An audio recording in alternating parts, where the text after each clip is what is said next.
I reckon that sounds like a good idea, to be honest. I think it's just a roll with it type night. Blonde hair and all. Yeah. Fuck, mate.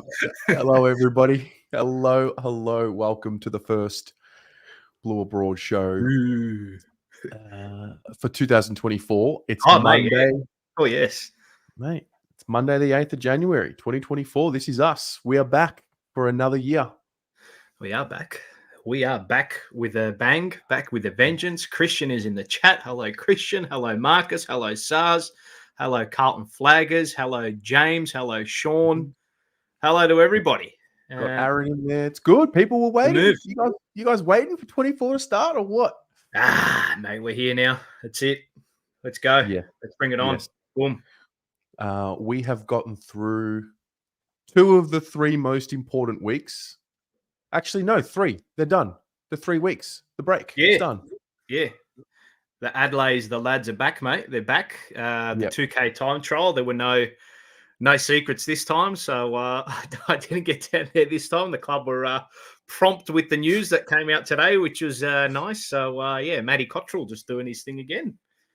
Yeah, well, we're going to touch on we'll touch on him a bit later because he keeps popping up every time I do some sort of a preview of some sort. Every time I watch highlights from season 2023, he's just popping up a lot more and more in retrospect. He is. I'm liking the shaved head as well. I speak for myself with that clearly, but So we did say that the first training session that you and I frequented for 2024, when we did our little day one update, there seemed to be they do take it seriously, but there seemed to be a different type of seriousness that I don't think we've seen for the last however many years, and it's nice. It's nice. There seems to be a conviction and determination with what they're doing now. So it is a welcome change, sir. A welcome change. Put it that way. There was a name in that 2K time trial that I think is just going to raise a few eyebrows as well, which is good. So I'm sure you can probably guess who that name was, but very happy to see him up there. Yeah, absolutely. Well, I should probably ask. I mean, I know how your break was, but maybe you want to update the people. How was Christmas? How was New Year's? And you guys at home, what did you do? What did you do over the break? Christmas was a quietish day, low key day for us, but we ate like pigs, obviously, as you do in the WOG Italian Greek household. I'm sure you're quite aware of that when it comes to all that kind of stuff. And then New Year's Eve was an impromptu night, but it was a very nice night. I actually ended up seeing your brother that night, which was funny. So good old Chris, the big man. Young Degani. He's not very well known around these parts. I should probably get him on. No. I think he's good enough doing his own thing at the moment, mate. So I reckon we might be seeing him headlining something very, very soon that's outside of this channel. But that's for him to figure out, mate. So yes, that was good. And then just a whole heap of work, mate. I haven't had any time off. I've got the next couple of days off, which is great. So just a whole heap of racing stuff with SEN, a whole heap of main channel stuff. We're going to be kicking off the podcast with Nick for Carlton probably in the next couple of weeks in the lead up to the practice game. So we'll do a bit of that, and then it's just all full steam ahead to season 2024 for the AFL. So plenty on the horizon for this year. Catching up with Mars and Rocco after this to have a little business meeting of the minds with regards to the jumper punch and what's ahead for 2024. So plenty going on. What about you, sir? Well, I don't know. I might cop a little bit for this, but I don't care. So, Christian, good to see you went to the cricket. I went to Boxing Day 1. Yes, I saw. At the MCG, and I was on the yellow deck. Yes. It just so happened I won a competition. I won tickets. I didn't, whatever. I didn't know what it was.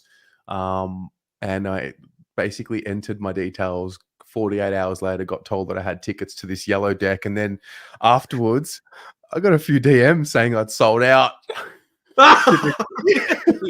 You're kidding me. Who from? Yeah. Just random people, random people. I think obviously footy, maybe Collingwood supporters. I don't know. There was like, I can only assume they know me through the footy, way. So that was interesting. Sell out the Garney.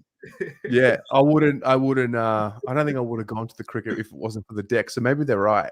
Okay, right. I was going to say you're not really a cricket head, are you? Although I will admit that when I went to the Boxing Day test, when was it? 2 years ago, we did meet up in the MCC that time and had a little drink. Yeah. So I was very surprised to see you there at the cricket that time. I go, you're not a cricket head, are you? But look, Yeah. mate, you're an events head, so I understand. I'll be honest. This year is the year I've watched more cricket than any other year. I don't know That's why. Probably the yellow deck, to be honest. Just set the tone. Just set the Combank, tone, mate. you know. Combank, you didn't think it was and I don't want to bring up old wounds or anything with regards to the Current Footy Club, but you didn't think when you initially got the message that it was a scam, like a Nigerian scam, or Oh wow, I did it. Right. It's all above board. There was no details that needed to be exchanged or anything like that. Nah, not No, at okay. all. But yeah, went to the cricket. Pretty much stayed pretty grounded, pretty low key over the Nice. break. Didn't do much. I think this Yeah. was the first New Year's Day that I didn't go out to a party and party. Like, I don't know. Has Terry Degani changed his ways? Has he? I think I've grown up a little bit. Yeah. Right, okay. There's still that little child and boy within you, my friend, mate. Forever. Boys But and I their think toys, mate. Boys and their toys. boys and their toys. I think Yeah. I'll just pick my spots now when I'm going to go out. That's It's all just, right, mate. I don't know. You get to a point and you're like, what am I chasing here? Well, I don't know. Whatever. Maybe it's also off season and it's like a time to be really morbid. Yeah, you're I'm trying gonna to be find honest. you're trying to find your way. You're trying to find something to sustain you. Yeah. I don't think alcohol and going out's going to do that every now and again. Nah. That stuff's just alcohol's just a band-aid. But are you? Yeah. I don't know what. I think I'm a little crazy. I go crazy without the football after a certain while. It's like, what am I meant to do in this life other than watch the football? I said it to you yesterday when you asked me, like, "Oh, are you busy at 7 p.m.?" I'm like, "No." Like, yes, get me on. Hurry up. Let's do this show. I need it. It's withdrawal symptoms. I'm telling you, it actually is. Yeah, It's literally work, football, Blue Abroad, gym, whatever else comes after that. If you take footy and Blue Abroad away and the jumper punch away, there's not really much to wake up for. What are we doing? Yeah.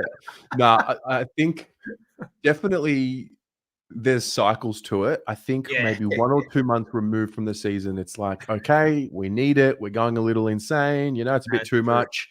And then there's just this thirst for it pretty much as soon as New Year's Day ticks over that first 2-3 weeks. And then all of a sudden you see training pictures today and nothing special happens other than a 2K time trial and like they did a training session in the rain. And I'm like, let's fucking go. Especially when it's in the wet as well. Yeah.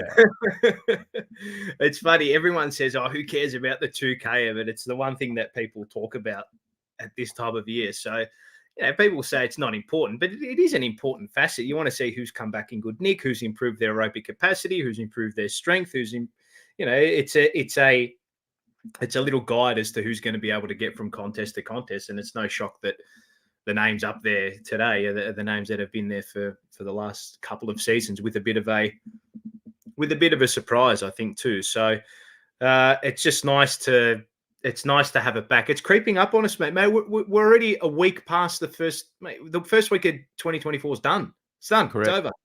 Yeah. And I mean, we actually start seeing footy earlier than what we usually would because the season starts earlier. Yeah. Therefore, practice games start earlier. But just to your question, like, what's important? Everything is important. Yeah, everything. Of course. I think detail. Yeah, of course. One thing about the break that I was, maybe it's just the overthinking, but when's the last time we got through an off-season break, that 2-3 week break with no news, no injury, no like surprise, It's been a while. It has been. Yeah, no controversy. No, who's going to play in this position or we're missing this player or see, but even then there were a few niggles towards the back end of 2023 in the preseason in that last session. I know Cripps went off and all that, but he's fine. Hewitt ran today. Hewitt was fine. So there's no there's no real cause for concern. And even if there are little blips here and there, I don't think there is really any cause for concern at all because they've been able to deal with all that sort of stuff. So I don't think there's enough coverage and depth and squad there to be able to handle any of that. So there's just no, we're out of that mold now of bickering about all these little tiddly bits in the preseason. Just let it play out. Yeah. Go to every session you can, watch them train, and just let the season unfold how it does. I think the one thing that we've all learned from last season, and I think the one thing we need to do is just preach what we said at the start of last season was just let it all play out first before casting judgment over it all. And that's what happens when you're patient and you let the people who are employed to do what they have to do actually do what they have to do. So it was an exercise in patience last year, and this preseason will be the same thing. Mm-hmm. Mm-hmm. We're going to touch on the time trial, but before we do that, Davey's asked, have you heard anything from inside the club about Rob Monaghan? Is he settling in okay? Looks like a good athlete. I know nothing. I know nothing. Maybe the old somebody else. Schultz theory, mate. I know nothing. I don't know. I would suspect he wouldn't play early in the season or anything like that, but stranger things have happened, I guess. He looks fit, I guess. So yeah, I don't know what that means. Yeah. Well, time trial. Yep. What happened? Do you know the top 5 off the top of your head? I don't know it off the top of my head, but I know Cottrell won it. Yeah, he won it. I know he definitely won it. Outside of that, I actually don't know. I know Charlie finished top 5. I'll tell you now. I think it Top was finished top 5. Cottrell first, Binns second, Ollie Hollands third, Elijah Hollands fourth. He was the one. And Charlie Curnow fifth, which is remarkable in itself. You were angling towards a name that was maybe a bit of a surprise to be there. Was that Elijah? It was, yeah. I Thoughts? didn't. Yeah, well, I didn't.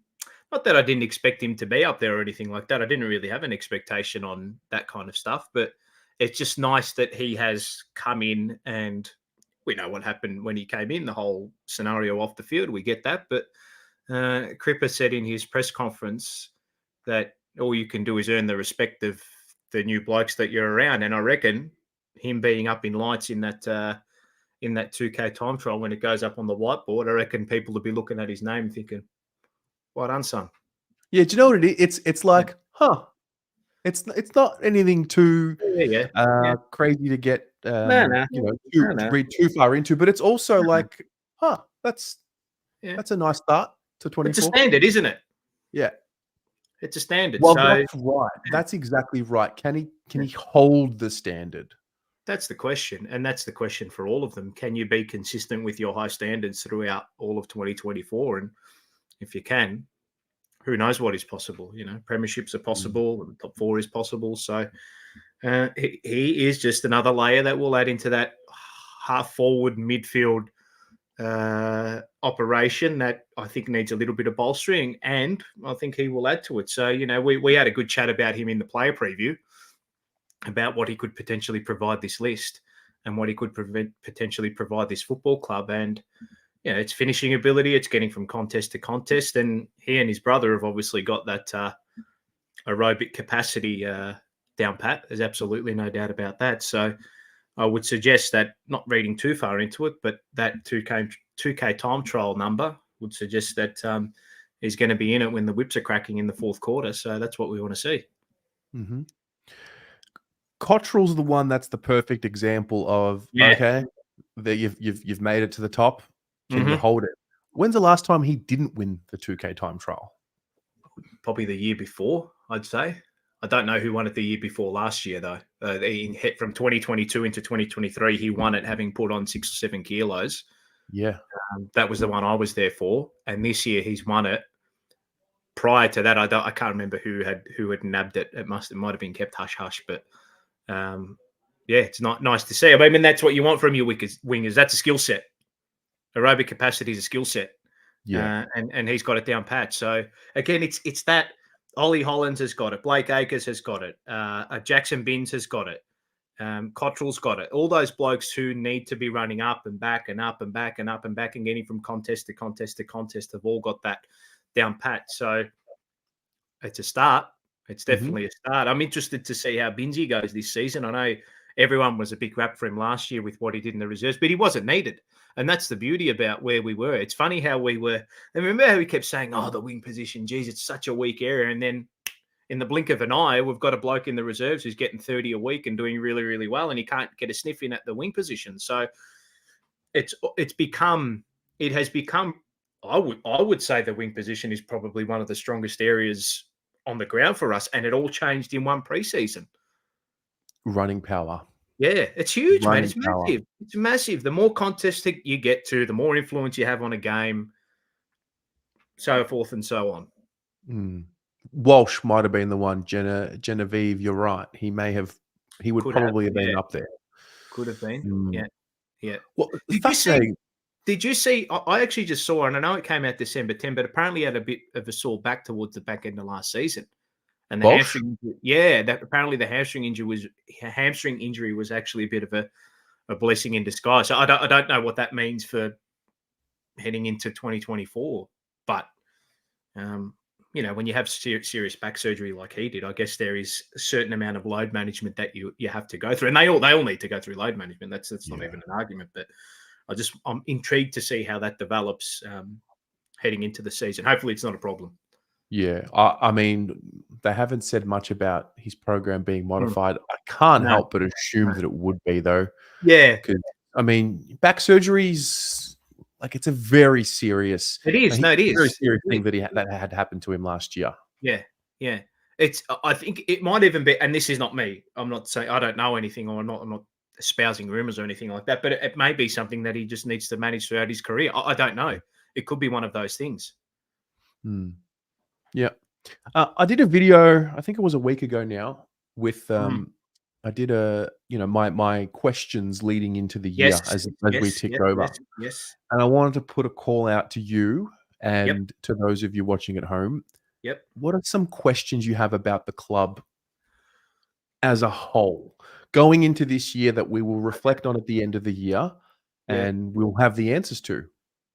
Well, the one that I wanted to know, and this is what I was sort of trying to allude at when I was at the Cripps press conference, what is our competitive edge that's going to get us to a premiership? What sets us apart from the rest of the competition that is going to push us to premiership number 17 and, the second premiership in the AFL era? And we got an answer in an email from the president, which actually really pleased me. And I know to a certain point it can be fluff, and I get it, but he said our people. And I think that is one of the more true statements I think I've heard for quite a while. Our people are the competitive advantage. That's in the crowd. I think I think there was not a subliminal message, but it was more like, you guys off the field are the ones that are going to push us all the way. We've got everything down pat. Now it's you guys off the field that need to hammer us all the way to number 17, whether that's with, rocking up every week, giving them your unwavering support through thick and thin, which, we have done regardless of whether or not we've been critical of them. But there is a sense of momentum with us now that, don't hop off, hop on, basically, is what we're looking at. So the one thing for me was a competitive edge, which was kind of answered, our people. Outside of that, I guess the competitive edge on the field, like what's going to separate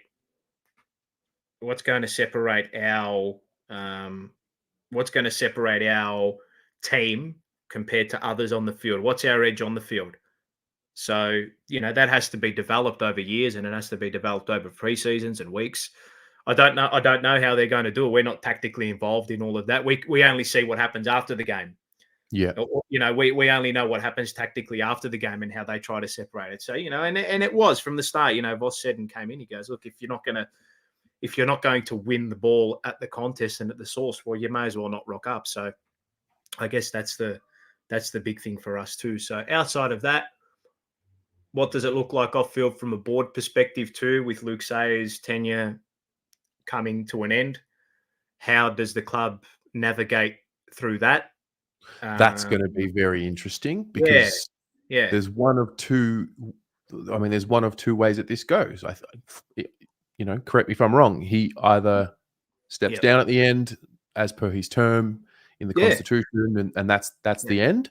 Or I'm pretty sure there is a provision in there where he can be voted in for 1 extra year at a time, I believe, something like that. So, I don't know. We've all of a sudden we've got this stability, and it's like nobody leave. Everyone stay put. I don't know. Yeah, I think even if he was to move on, I don't think anything much would really change. To be honest, I don't think anything because everything's set with regards to medium term and long term vision for the club and strategic plans for the club. So how that all plays out, I don't know. But or do you leave it up to the is it a meritocracy and a democracy where they say, okay, well, let's leave it to the fans and supporters. I reckon if they'd left it to the fans and supporters last year, there'd probably be no one left. So cooler heads. No, there'd be no club. If it was up to me, there'd be no one left. So not even the janitor would have been left. So like I said, that's why sometimes it's good to just leave it with the people who are esteemed at making these kind of decisions. And look, they've done us proud so far. So we haven't won anything yet, but the trajectory is definitely good. So look, if it comes down to a vote and he says, look, I feel like I want to stay for another year just to make sure things are continually down pat and the way we want it to be moving forward, then I guess it'll go down to a vote. And if the members deem him fit, then he'll remain there. Look, these are, that's a question we can only wait until the end of the season to have an answer to. That's it. Exactly. Yeah. Exactly. And we've dealt with worse. I don't think it's going to destabilize the club by any means. I think they put in place their processes and their systems for operations and all of that. It's just more of a, it's happening, it's coming up. Yeah. Ultimately, what do we know about it? And the only thing we're privy to is results. Really, that's true. That's all we judge it off. We don't judge it. We don't know what the processes are. We see what they do on the field, and then we judge the processes based on the results. And they're the ones who are implementing everything. So, what we do here is we're looking at results-based analysis, which can be fraught with danger. But they're looking at process-based analysis to say, okay, well, we're putting the right things in place based on best practice and based on what we see. But sometimes the results might not. That they might not lead that way. So that's why these guys have been put in certain roles. So the other question that I think I was looking towards was, and it actually got asked by Jeremy Cruz off Twitter, who debuts first this year? I like this question. Great question. That's a record, Jeremy. Who debuts first out of those? The youngsters? I guess it's an open-winded question. I probably out of the draftees, I would assume. I say Billy Wilson. Before Ashton? Yeah. I just don't think Moya has that. He's not rock hard fit yet. Do you know what I mean? He's just that little bit. He's fit, but he's just a little bit pudgy, Yeah. Let him get his consistency down pat in the VFL. I mean, I'm trying to think on the ground. Like Billy Wilson, yes, in theory. Yeah. But to get into the midfield, that's I know. You know what I would love? You know what I would love? I was saying this to Mars and Rocco and a few others as well. I'd love for them in round one to say, we know this season is, based off what happened in 2023, such a big occasion because there's a lot of expectation. How we deal with it, we don't know. But I'd love for Vossi to say, look, this is the hardest test we're going to face away this season based on previous seasons. Brisbane at the Gabba, they were undefeated there last season. They got us here in a prelim. I'd love for him to say to Ashton and Billy, boys, you're going to debut round one.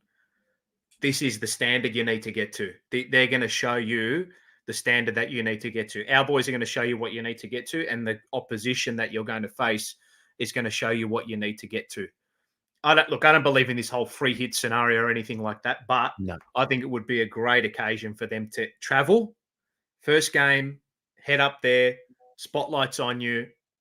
Don't be perturbed by what's coming. You've got these senior blokes who are going to look after you today.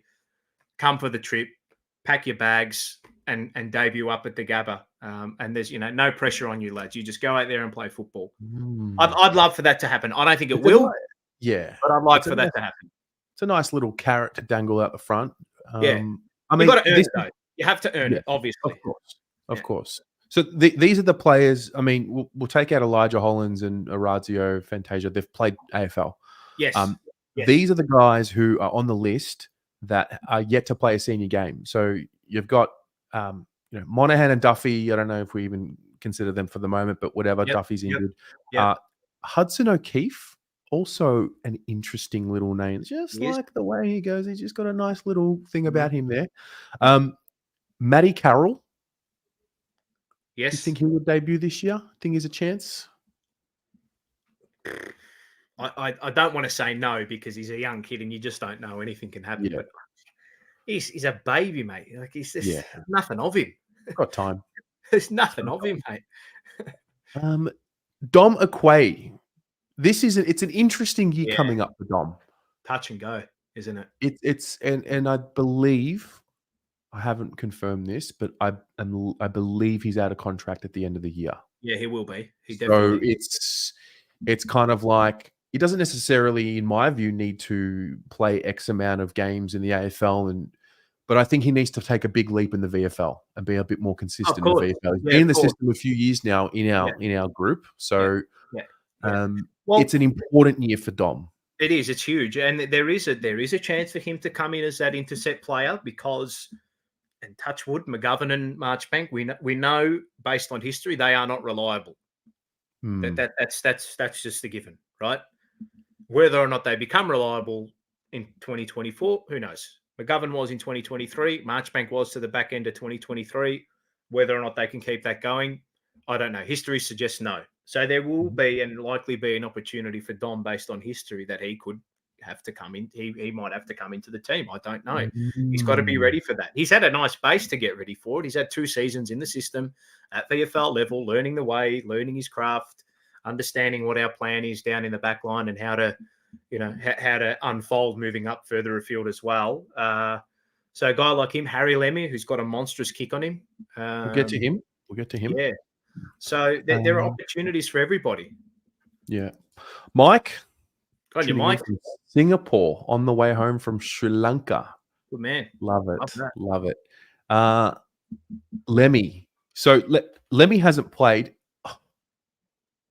Is he capable of playing? Is he, if required, do you reckon he'd be all right to play a game? We don't know. He hasn't played, so we don't know. We don't know. He's still a baby. He's still young. These players develop at different rates. So I don't know. I don't think anyone knows the answer. You can't just put a line through guys who haven't played yet. Especially I'm a little bit bullish on. I don't know. I'm a bit bullish on Lemmy. Hey, do you know what I like Lemmy and O'Keefe. I like these two. I'll tell you what I noticed at training from the first day we trained at the end of season 2023 heading into this season. Harry Lemmy and Hudson O'Keefe are both more noticeable. That's what I noticed, is that they're noticeable. Yeah. True. Yeah. And I haven't gone looking for them. I've just seen them there and they've been in the forefront. I'm like, oh, okay. I like this. Yeah. You've settled in. You're getting a bit of the ball at training. Oh, yeah. You got to, mate. You got to. It's just, it's just. Yeah. I'm sick of I don't want to put these players on he's going to be a star. Just play him. He's a first round pick. He's just going to be a gun. I also don't want to get into the mold of no, he's no good because he hasn't played a game yet. Somewhere in between lies the truth. And we'll find out this year with a lot of players. Jack Carroll, another one too. I know he's debuted, obviously, but he's another one. Take the next step, son. So, Lemmy, if you had to say likely or unlikely to play this year, what would you guess at this point? Likely? Chat, What do you think? Harry Lemmy, likely or unlikely in your estimate to play this year? I think he's good for a game late in the season, It's good for I feel like that's what it kind of looks like. He could do it earlier. He might kick 6 in the VFL 2 weeks in a row and get himself a game. We just don't know. We don't know. He's got the size too. He's got the kick too. I just want to get a pulse on where the chat kind of sees him. Come down to our injuries. Yeah. Billy Wilson, you did mention him earlier as someone that would debut first. So you think he could come in? It's interesting. It's very interesting. Well, you need a squad, Terry. You need a squad. It's just, you need a squad. You have to have a squad to maintain standards and maintain your form. And it's as simple as that. Simple as that. Well, it's so much fresh energy, in the matter of one preseason, we literally got rid of that Dow, Fisher, Lockie O'Brien, Plowman, Honey era, Ed Kerno. Like, let's be honest, those were 5, 6 of the names every week at some point in the last few years. Yeah. They all had their turn. Why is he on the list? He's no good, whatever. Wish them all the best, but they've all been replaced, and it all moves on. Well, that's it. All you've got to do is, and each season you've just got to improve, whether that's positionally, whether that's tactically, whether that's off the field. You've just got to continually improve every facet of your football club and organisation. And it seems to me that that's what we're doing. Have you noticed anyone talking about any of those players now? Dunblood. Dunblood. Yeah, I think the Saints did a few photos of Stocker just getting him up and about there. Come on, mate. Who cares? Good on him. Whatever. Who cares, I mate? love it. Roadblock FC, mate. Here today, they're like racehorses, mate. Here today, gone tomorrow, mate. You forget about them, mate. It's done. What about your man, Murkov? My man, I don't know. I don't know. Bloke's had heart surgery, mate. I don't know. What do you say? No, there? as in, yes, he's had heart surgery. Yeah. Don't even know his status if he's going to be playing. Believe he is out of contract as well. So it's another one that I'm circling here. It's like him and Domakwe both haven't seen anything close to senior football yet. But are we in a rush for them, or when's that tipping point of you've got time to you got to show us something? When do you think both of them have to this year? They're out of contract at the end of the year, so they have to show something. Murkov needs to throw his body around a bit more, mate. He needs to get involved more at VFL level. He's a big lad, mate. Make your presence felt. He's tall, but he's not big. He's slight. He's not. I feel like he'll always be that way. I mean, there's a lot to fill out. It takes a while. The problem is, if he fills out, he'd be 150 kilos. Yeah, that's probably you don't be able to run, let alone walk. That's true. So Murkov, I don't know. He would have to do something to sort of like put himself on the map. Do you know what it is with him? There are some flashes with him and flashes in the pan with him where I just look at it and I go, oh. A guy over 205 centimeters shouldn't be doing that. Yeah. Like with regards to some of the things he does with the ball like that. And I can't get over that hit up kick that he did at Metricon when I was calling that VFL game up there. I still couldn't believe it. I could not believe it. Not many guys of his height can actually pull off kicks like that. So whether or not he can do more of that in 2024, I don't know. I don't know. I'd like to see him do it, but he's probably, you look at our ruck order, he's probably 4th pick. If that. Hudson O'Keefe's probably ahead of him because I think he's a better footballer. Yeah, I agree with that. But, there is 8 months, 1 season for Murkov to get himself into that bracket, let alone play football. I don't know what his health is like. That's the truth.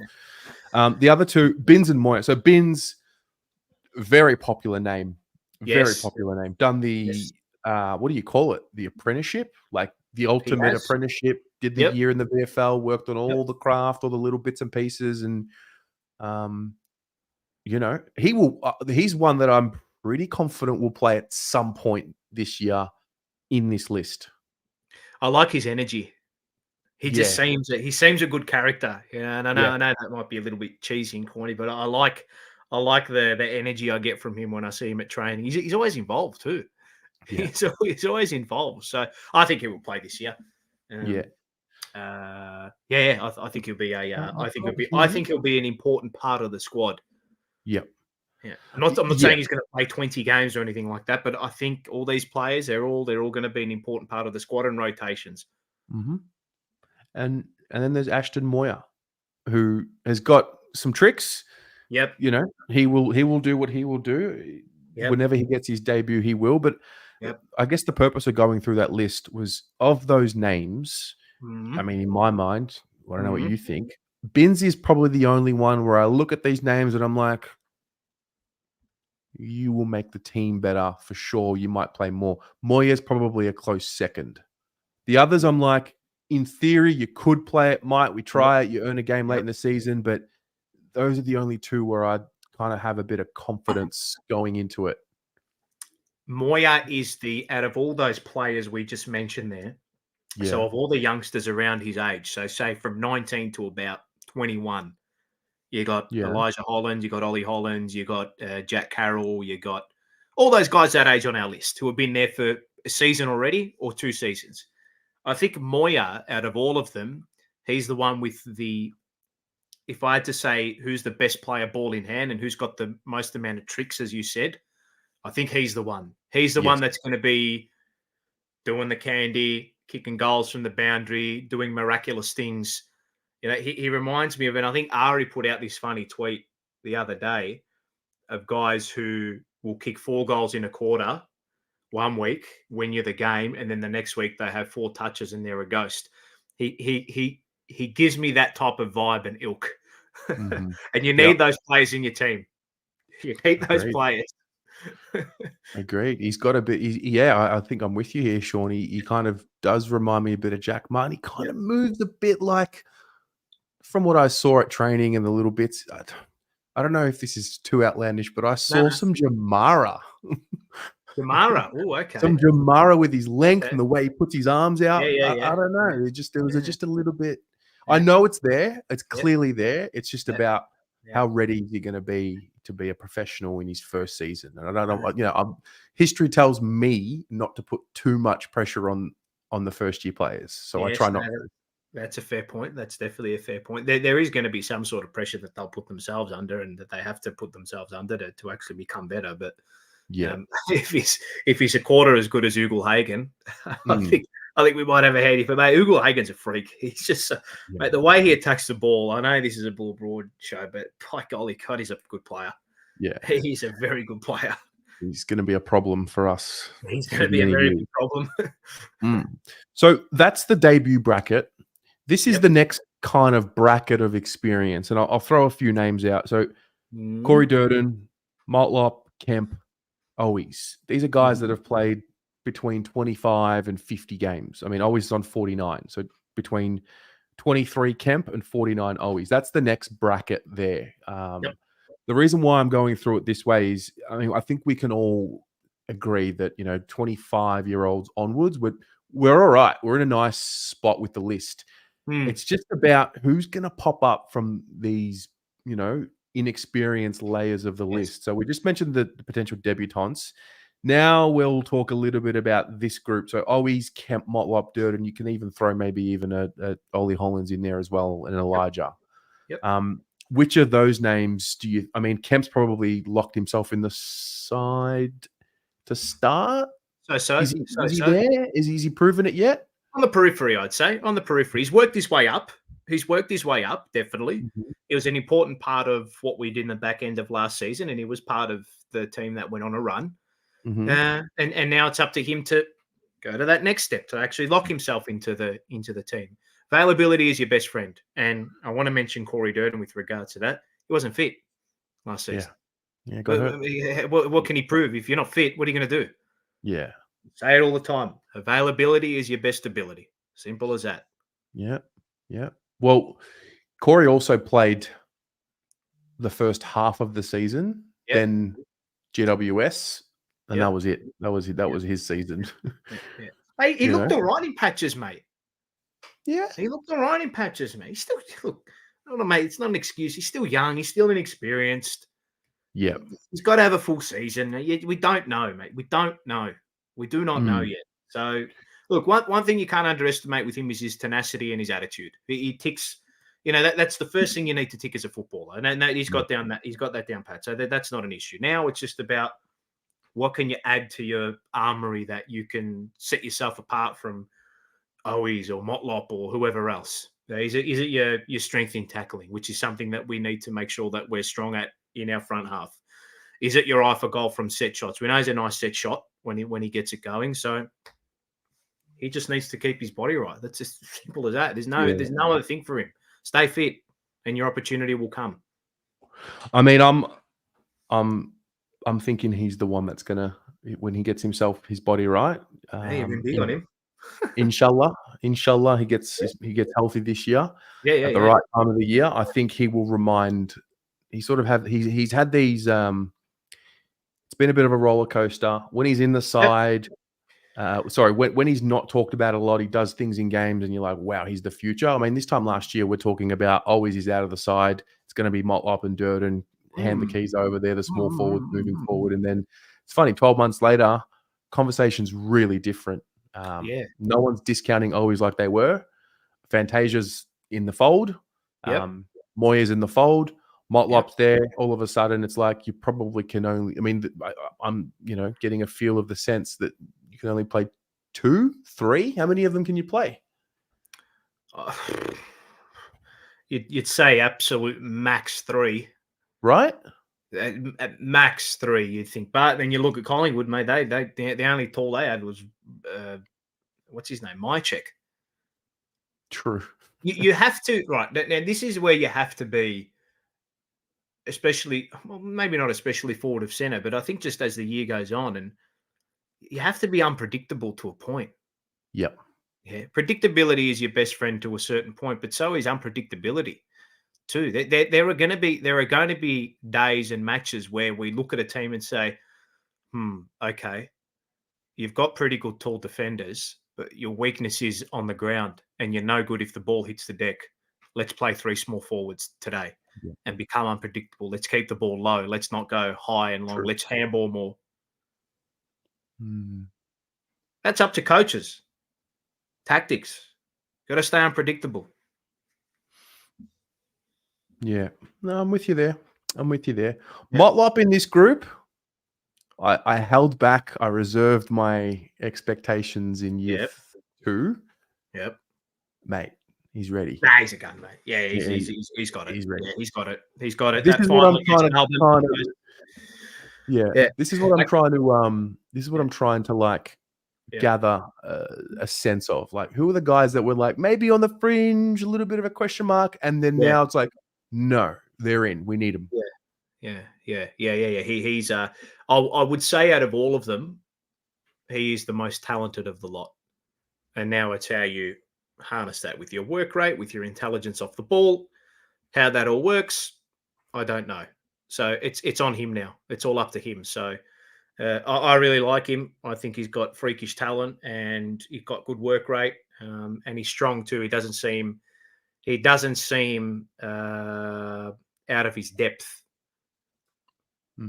which is a big thing for those young players, especially of that size. And he's a big lad too. He's a big lad. He's a big boy. He's a solid lad. Yeah, got a bit about him. Do you want to watch the time trial? Let's go for it. You got it. I don't know if this is going to work. This will work, won't it? Yeah, this will work. Yeah, this will work. Here we go. Is that working? Oh, let's watch the time trial together. Press play. There we go.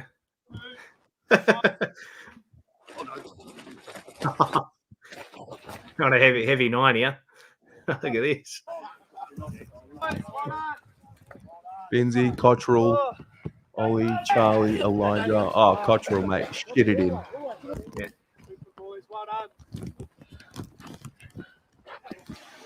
Yeah. Wait, let me just go back 1 minute there. Look at Elijah, mate. Look at Elijah. Yep.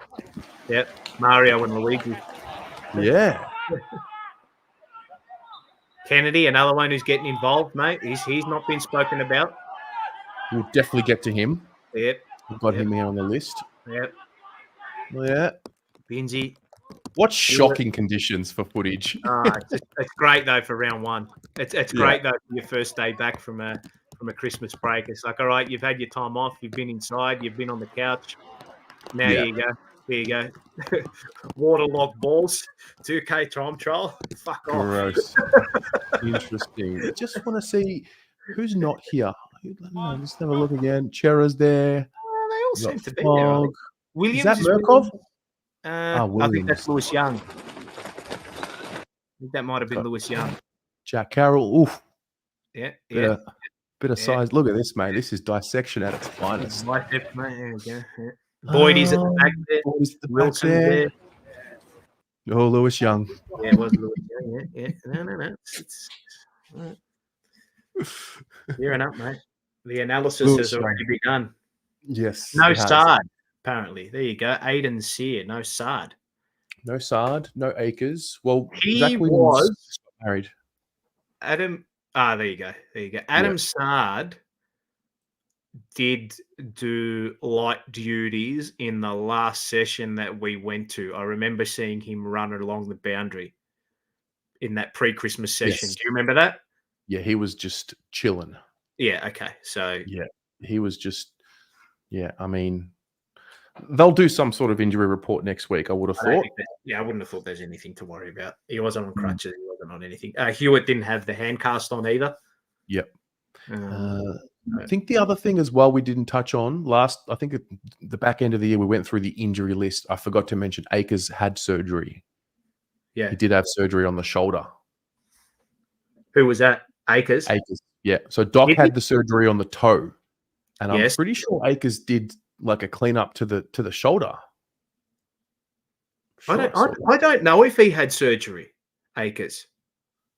Because he was on a modified training schedule as well for that Christmas session. Okay, I don't know if he had surgery. I have no idea. Yeah, did the club confirm that? Sure, I saw it on. I think it was a Channel 7 report. I'm sure of it. So okay. Anyway, no, Doc did not have shoulder surgery. He had toe surgery. Yeah, he had a foot, which he's still not back. He was in training for a bit pre-Christmas in that session before Christmas, but then he made his way off, so he didn't participate in the whole thing. But he seemed fine. Most of them seem fine. There's no issues at the moment. So no issues, absolutely. For now, last words. So the next little group of players, so those are our young, next layer of youngsters. Then it kind of goes from, you got like Corey Durden on 34 games, right? Then you got a bit of a leap. And then it goes, Owies 49 games, Cunningham 53, Cottrell 54, Fogarty 55, Lewis Young 58, Pitto 59, Marchbank 60, and Tom De Koning 60. Then you've got to jump by 34 games to get to the next player. So it starts to kind of like separate. So your debutants, the players we just mentioned, then you got this bracket, and then you got your guys that are playing 99 games onwards. Yep. So keep doing what you're doing. Just keep playing in the big games and winning them. It's as simple as that. Absolutely. Someone's got to do it. Somebody asked me a question here. Rob no. Someone asked me a question about Fogarty. Okay. Oh, yeah, there you go. Well, that actually pertains to what I wanted to say about the small forwards. Yes. So bringing Fantasia in, I think, was a good move, not just on field. I actually think if you look at that small forward bracket, who are those youngsters learning off? They're learning off. Matt Owies was the most experienced of them all. With all due respect to Matt Owies, do you really want Motlop and Durden learning off him? Or do you want them learning off Fantasia, who's been in the system? I know he's a guy that's been a good small forward for a few years in the system, and he's got a few tricks up his sleeve that he can teach these youngsters. Yeah, well, I mean, Owies has got a really, what Owies has a really good gift for? Spatial awareness and finding space. Yep. But that forward craft at the feet of Harry and Charlie, yeah, we haven't locked that down yet. Would love a peak Eddie Betts at this point in time. That would be handy. But yeah, it's that forward craft as the ball drops. Even watching the highlights as we've been doing the previews and like sort of adding them to the collection, you just see it as the ball hits the deck. Haven't nailed that down yet. Nope. The old ball hits the deck and someone charges through it 1,000,000 miles an hour, picks it up, gathers and snaps a goal. Yeah, we haven't got that down pat. Although I will say that goal from Motlop against Melbourne, where he received that sharp handball and snapped the goal. Not many can do that. Like that, that's very difficult to snap it through like that from 35 out, high pressure scenario. He's the one that I think can do it. Well, he did in the Port Adelaide game a few times. He sort of bars his way through and just. Sometimes you've just got to. I think Arsenal need to take this lesson. Just bundle the ball home, lads. Just score. You're a little bit mad about Arsenal, mate. Oh, fuck me. Oh, don't get me started. My Twitter's gone bipolar. I was furious this morning, and then I realised, tonight's a Bull Broad show, so we'll get back into happy mood. We needed to get people off Twitter tonight. Twitter's off Twitter. I think Twitter needs footy as well. I think footy Twitter needs the football. Oh, mate, it's all happening on footy Twitter today or last night. Just crazy. What, as in like there's just something scenes. Personal, or there's just scenes happening. There's just like bickering and fighting, and I've seen a few little bits and pieces, but I mean, are we really surprised? Good point. Are we really surprised? It's a good point. It's like the Pakistanis dropping catches in slips. Are we really surprised? It's been happening for 30 years. That's a good point. It's just, are we really surprised? I'm not. Well, people getting mocked and people getting upset with each other. Yeah, no, it's you know a good what's point. Funny? Do you know what Twitter is?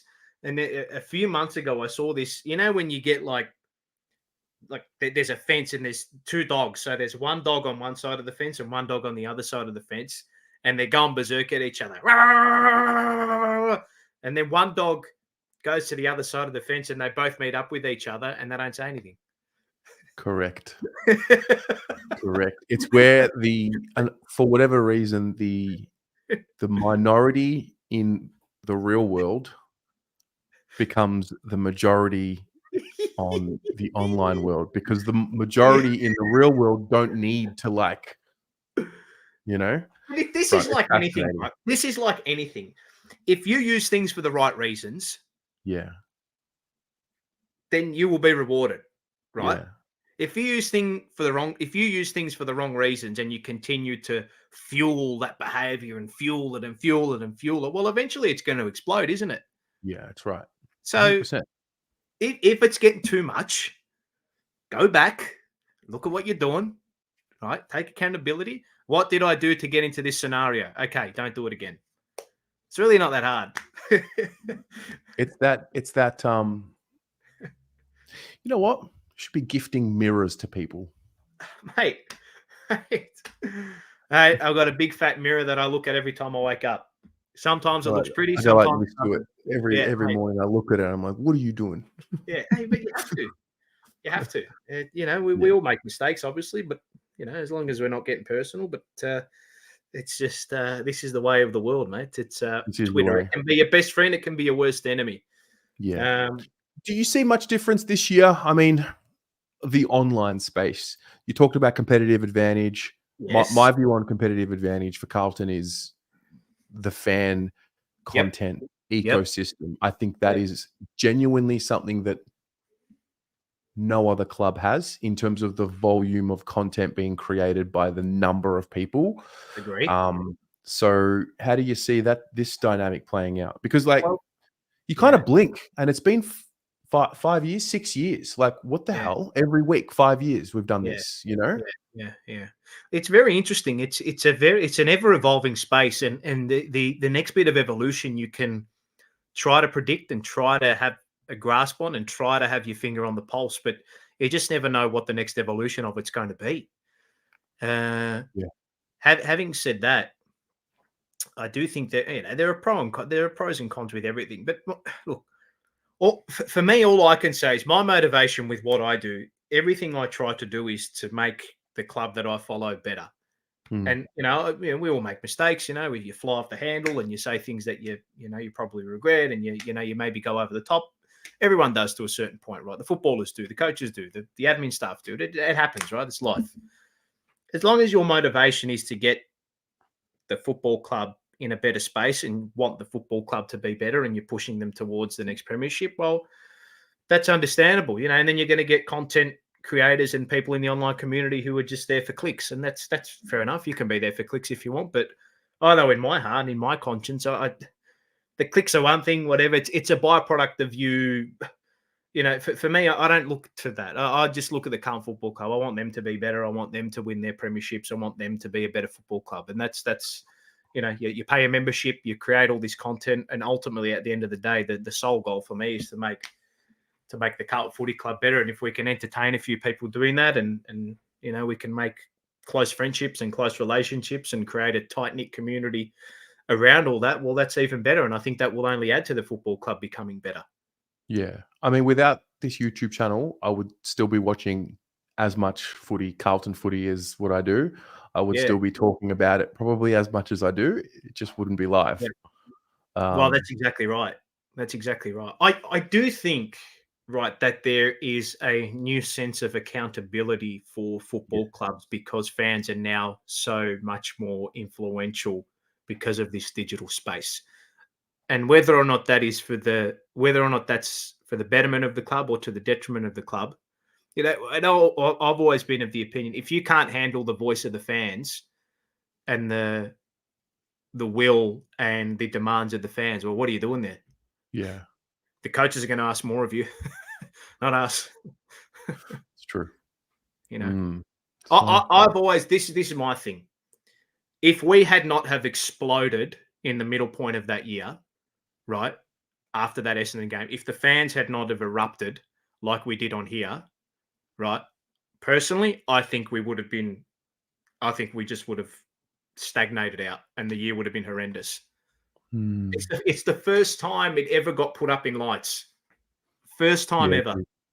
First time ever that I can remember it had been properly put up in lights. And there's a sense of, as a player and as an employer, as a worker of somewhere, if you're put up in lights for poor performances and people who are supposed to back you are absolutely reaming you, there's a sense of pride and embarrassment about that to want to be better. So, I think at the end of the day, it's all for the better, so long as your motivations are all for the better. Yeah. It's a good point. Wow, that was a very quick 56, 57 minutes. Very quick.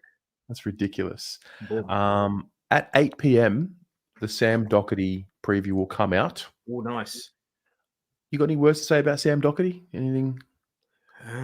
Actually, Joe and I kind of debated it in the video, and Joe's view is Doc. He leans a little bit more towards defensively minded on the field. We saw him deployed a bit more forward of center, still behind stoppage, but forward of center. How do you classify him this year? Defender or midfielder? Both. Yeah. Yeah, both. He'll need to be used in both. Simple as that. Defender / mid or mid / defender. I think that's his role. I think it's not really much to go by, but that'll be you'll be able to pick him as a midfielder and defender in Supercoach. I just think we'll see him more in the mid. I just think we'll need him more in the midfield than what we've seen before. Yeah. Where we need him. He'll be, all these players, regardless of if they're stars or not, they are in a spot where we need them. Yep. If we need him at halfback as an intercept, we'll play him there. If we need him at halfback as a rebounder, we'll play him there. If we need him as an on-baller to gain territory in moments, we'll play him there. That's his point of difference. He's just get ball, gain territory in that midfield. So if we need that, he'll be in there. Well, ladies and gents, we've got 2 minutes until 8 p.m. The Sam Docherty preview will come at 8. So stick around. Yes. Maybe we'll end this stream in a minute. Stick around. We'll see you in the preview. And welcome back. Welcome to 2023. It's about to start popping off. We're probably a few weeks away from it really, really popping off, but it's about to start popping off. So it is a pleasure to be here with you, Paul Sebastiani, for another year of footy, mate. It's a pleasure to be with you, my friend. I don't know if I think there might be a open session next week. Oh, yes. A lot of people have asked. They kind of hinted the club that there would be another one on was it the 19th? Or something like that? Next week, I think. Next week? So keep your eyes peeled. They'll post it. If there's going to be an open training, they'll post it. But I don't know what the answer is in this moment. But we'll be back. Lots to come. Lots to unpack. So have a good night, and we'll see you next Monday. See you, crew. All right. Ciao.